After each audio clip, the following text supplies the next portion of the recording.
All right, speaking of fake black accents, she just dropped a new one after speaking to the Black Caucus. Hello to all my divine nine brothers and sisters. And my sorors.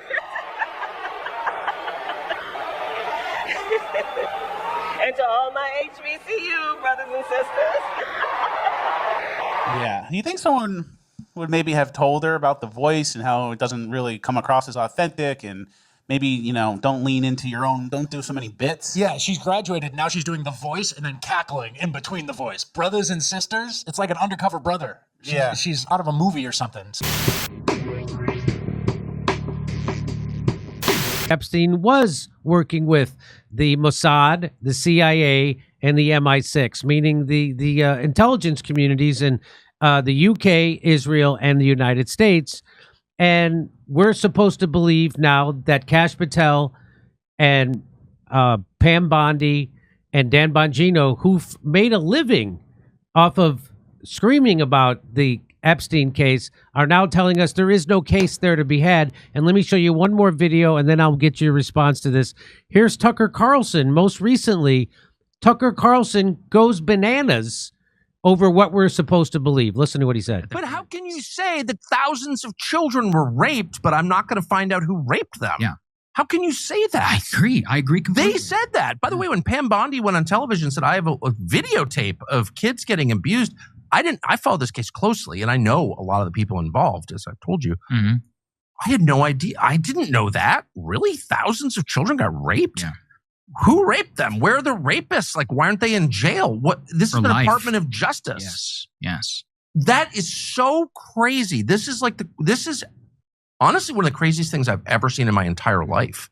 And I just think it's very dangerous to play around with this stuff. Like, very dangerous. Well, I don't want a revolution, but if you wanted a revolution, this is how you would act. Yes, yeah. But how can you say that? So let me bring in Nick Bryant now. Why do you... What is going on? What? Obviously, there is a list. There had to be a list of people. And as Kurt says, they're not clients. They were the marks, right? They were the people they were blackmailing. There's got to be a list of those people. And they've all said there was up until the moment they got into position of releasing it, and they didn't. So take it wherever you want.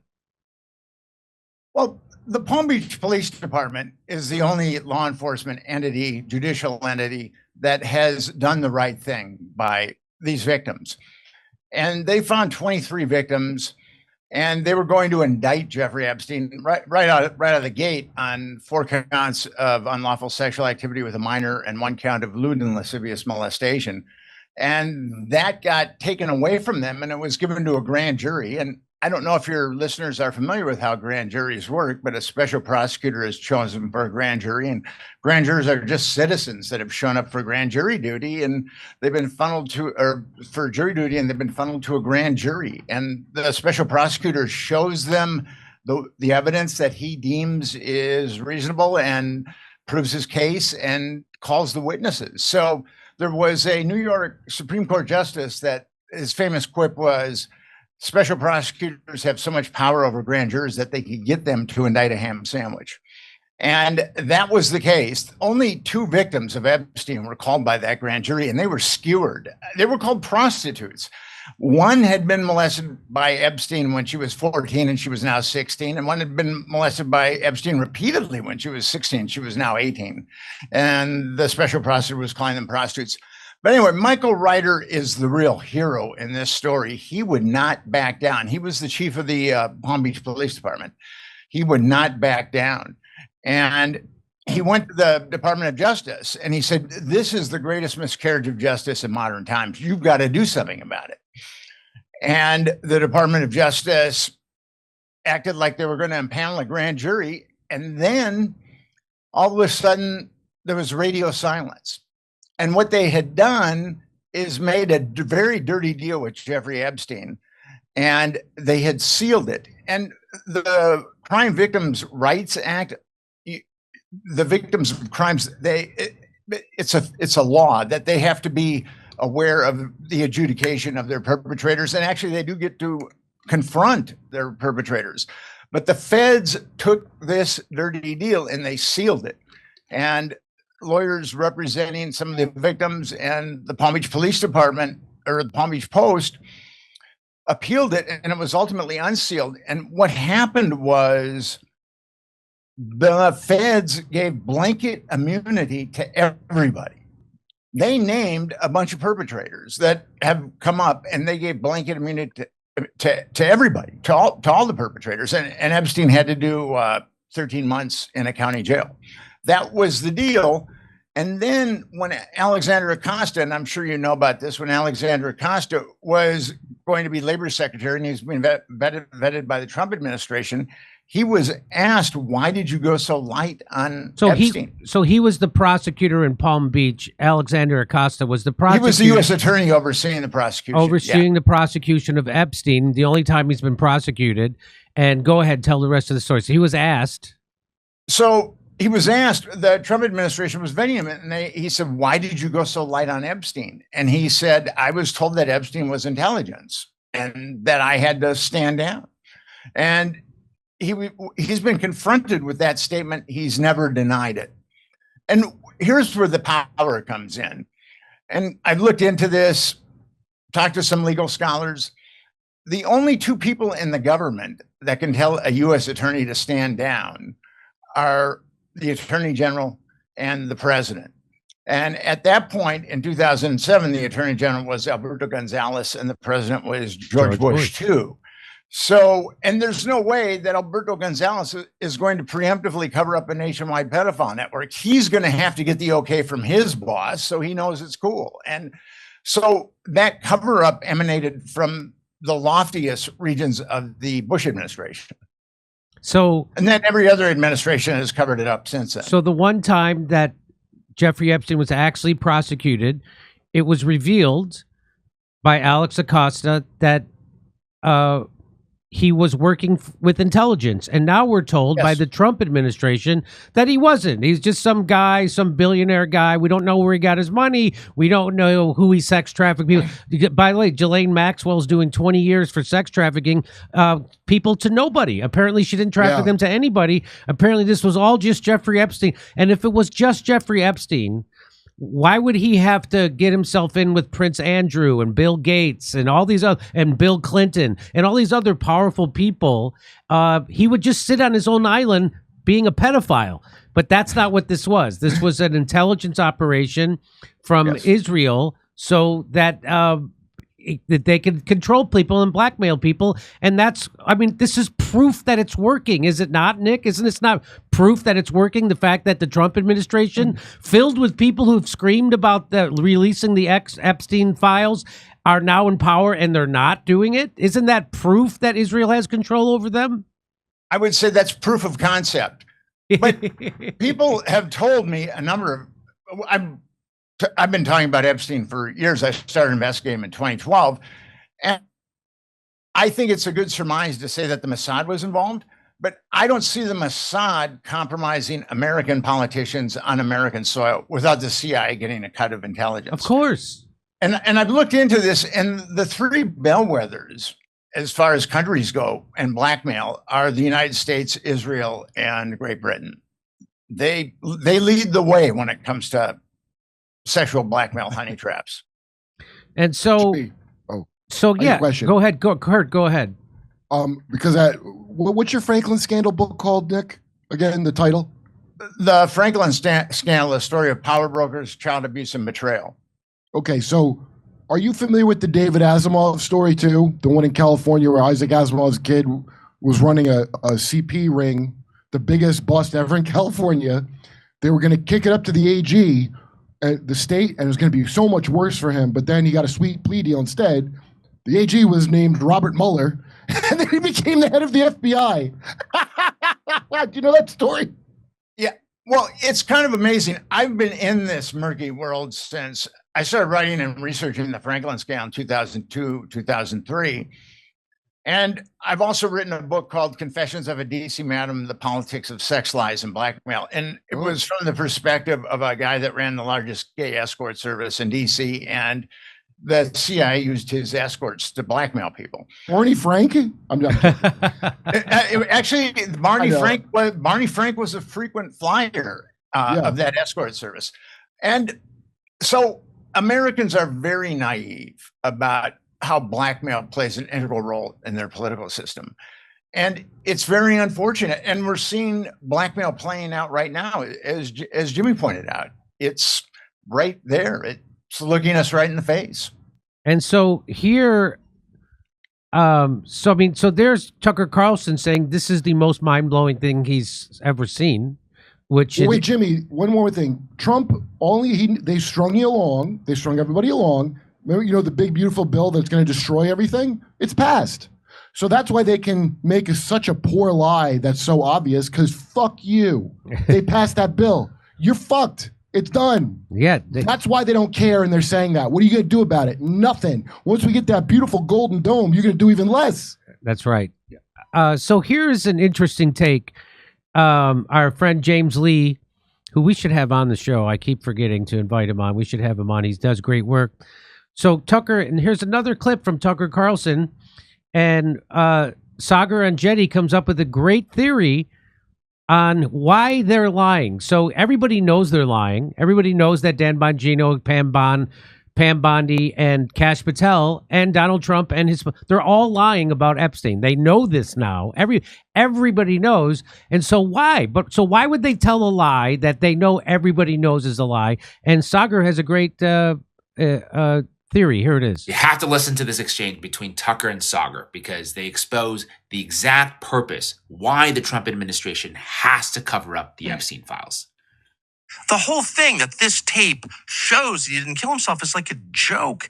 But worse than that, it's a joke that we all get. Like, they're not fooling anybody. So I feel like we're at a dangerous point now. Yeah, I agree, because the lie is more the lie at this point is not even part of trying to convince any of this is true. Yes. The lie is a signal to everybody else involved in the scheme that to the ultimate ends, the United States government will go to protect all of you. Yes. And that's the for Man, what is that smart. purpose? Can you say that again? Okay, Yes.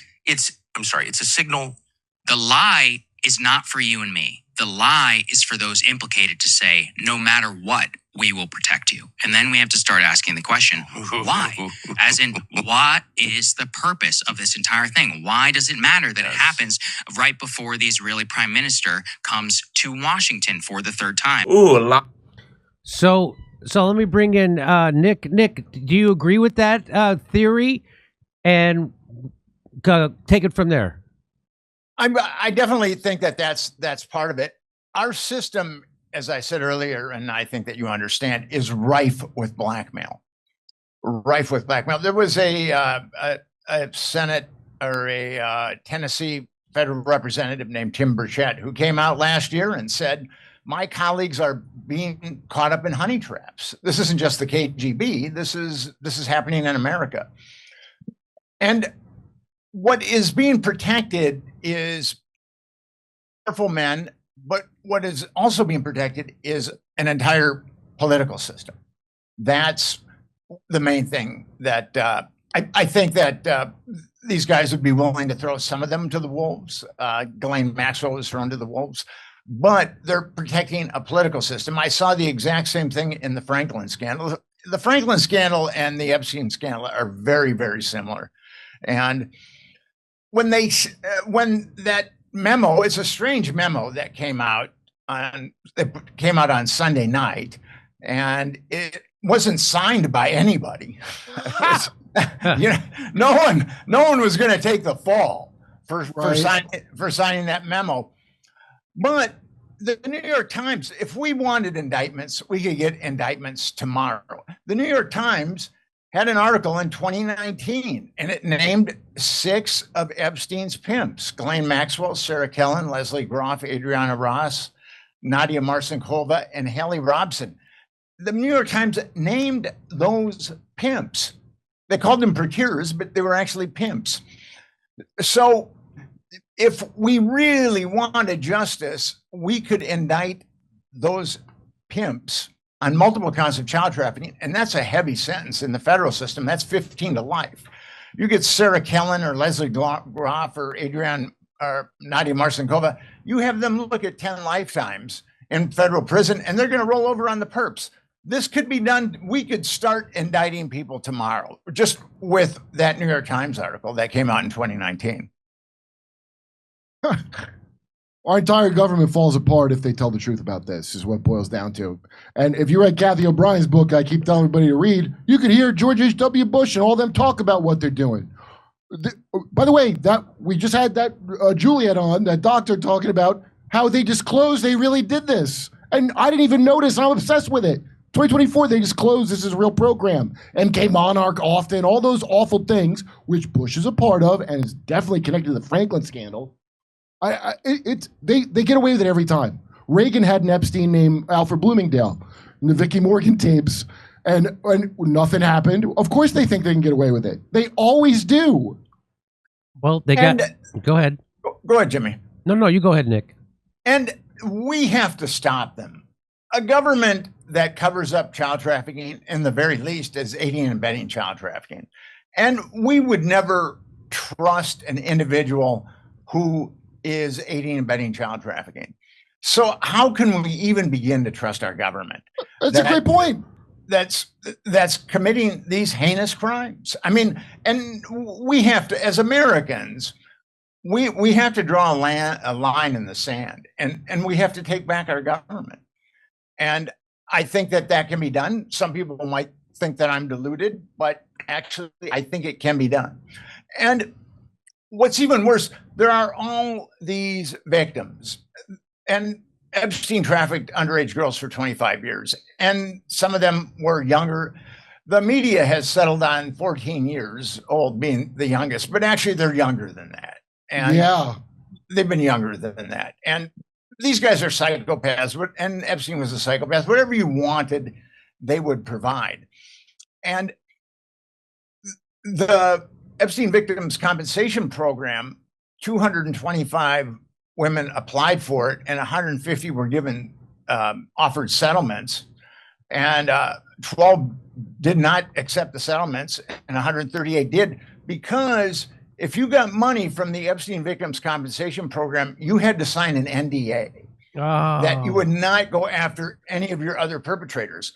So these lawyers that are like David Boies and Stanley Podger, who's a very dirty guy. He died recently, and I shouldn't speak ill of the dead, but he was a very dirty guy.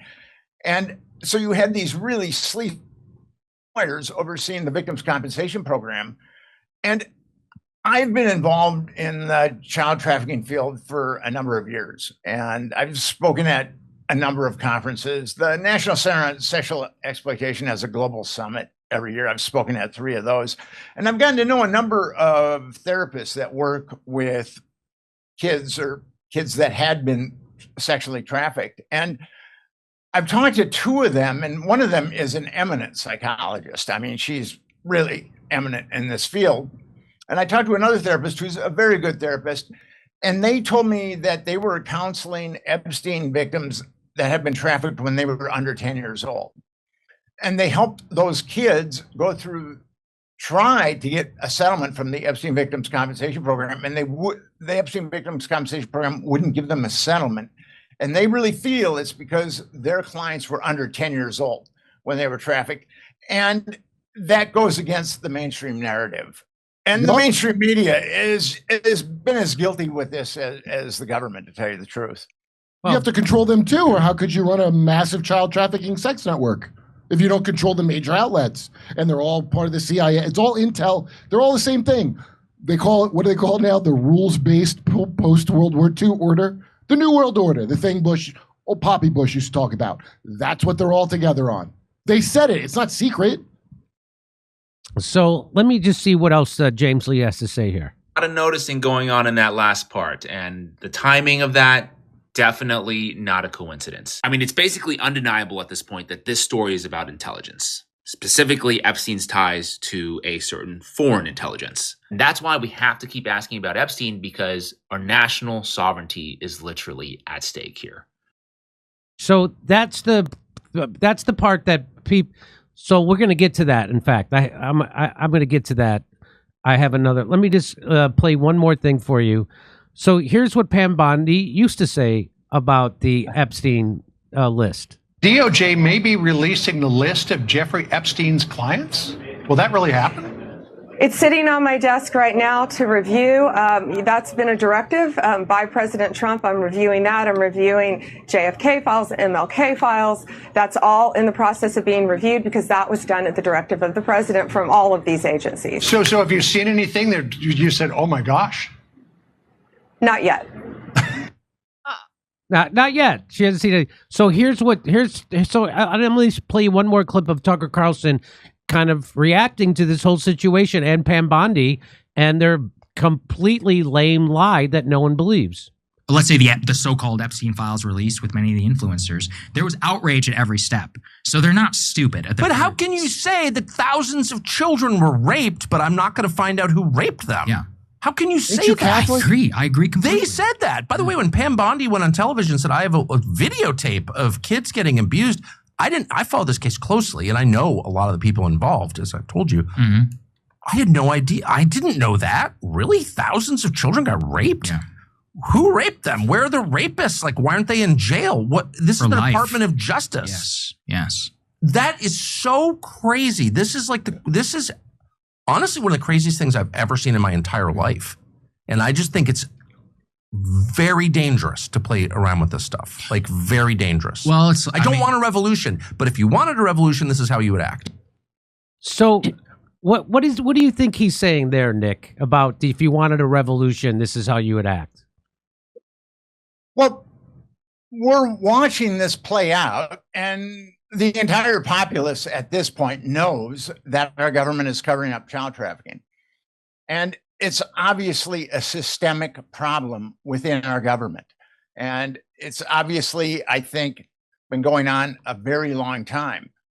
And for people to change this, a lot of people would think, for us, in order to change this, we're going to need a revolution of some sort, because our political system has become such a sewer. When children are being pandered to politicians and they're being blackmailed, that has become a sewer, especially with the Epstein cover-up has been so blatant, but the Trump administration really put the cherry on the sundae at this point. There's no going around it that these people, and when I say these people, I'm talking about the intelligence people, are trafficking our children, are trafficking American children. Yeah. And a lot of people think that it's Eastern European children or Mexican children, South American children. 85% of the children that are trafficked in the United States are American children. So number one sex tourism destination is America. It's not Thailand.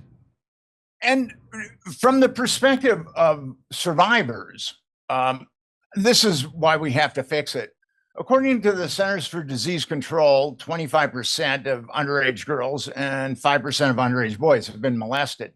And a lot of people in the field think it's slightly conservative for girls and way too conservative for boys. But if you just take those numbers, that's over 50 million Americans that have been molested as minors. And if you dig into these numbers a little bit more, the Department of Health and Human Services have commissioned a report that found that 240,000 to 325,000 women and children are trafficked every year in the United States of America.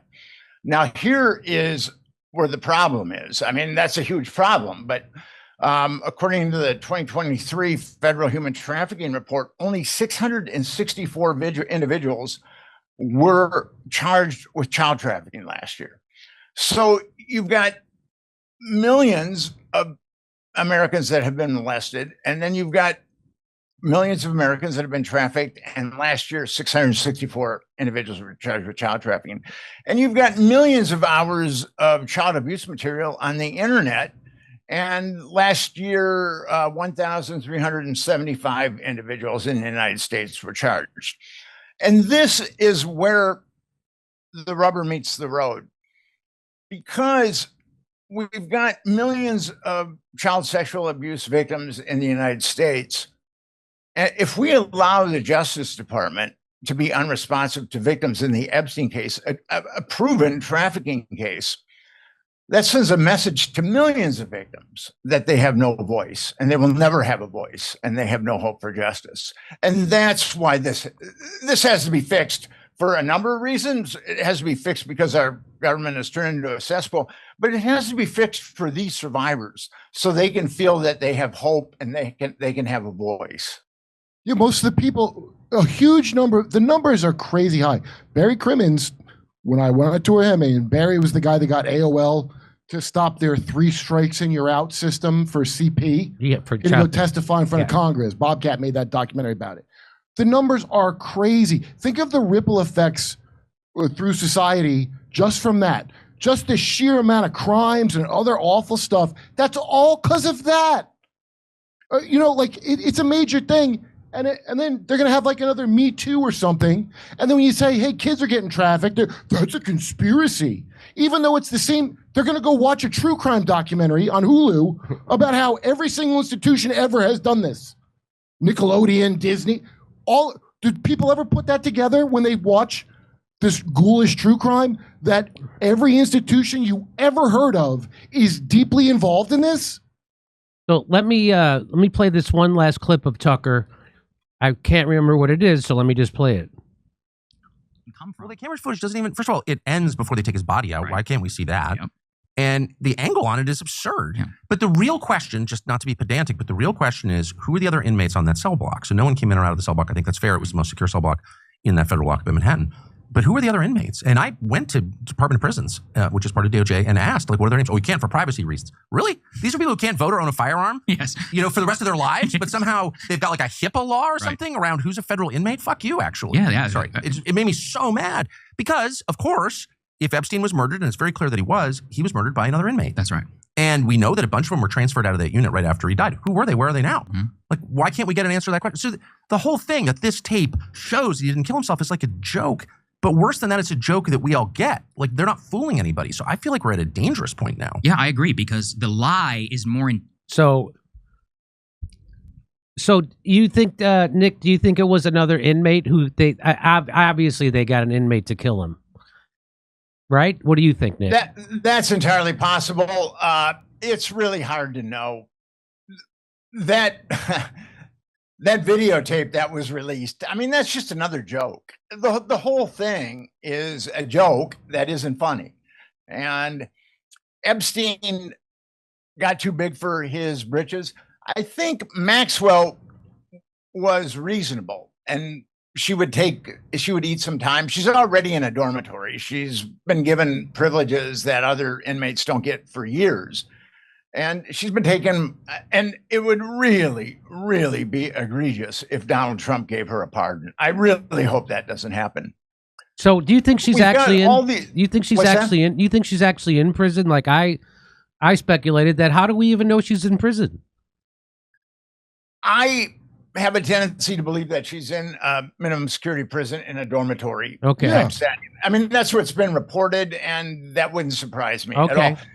In the Franklin scandal, there was 2 pimps, and one of them was Lawrence King, who was willing to keep his mouth shut, and he did 10 years for crimes, financial crimes.